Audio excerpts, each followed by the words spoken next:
Well, I've been to Melbourne Uni a couple of times. I haven't seen it directly. I've definitely heard of it. But yeah, it's around. Not really, not that I know of. No, I haven't.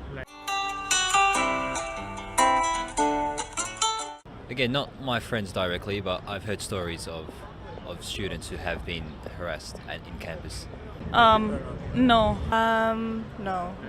One of my friends, she was sexually harassed by some dude after a club. So, yeah, that's the only experience I know that's close to me. Well, I think because international students, they're just getting acquainted with the city, with Melbourne. It's a bit harder for them to find support, and therefore it will be more difficult for them to cope with somebody trying to harass them. So yeah. I think Melbourne is fairly safe, so sexual harassment I think is a generic kind of this. I don't think people distinguish you as a target. Yes, there will be, yeah.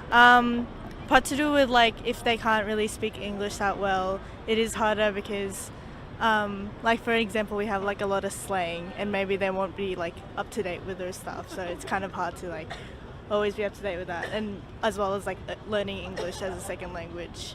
Yeah, so it's Potentially, I guess some predators might find that people who cannot speak English very well will be easier targets. Again, because they can't really. No, I think women gender is a factor.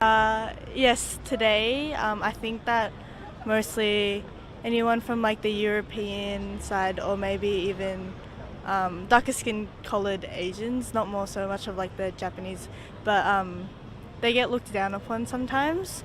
Sometimes even in our school, people that live here in Australia do get looked down upon, so it's probably a bit more common in international students than it is here.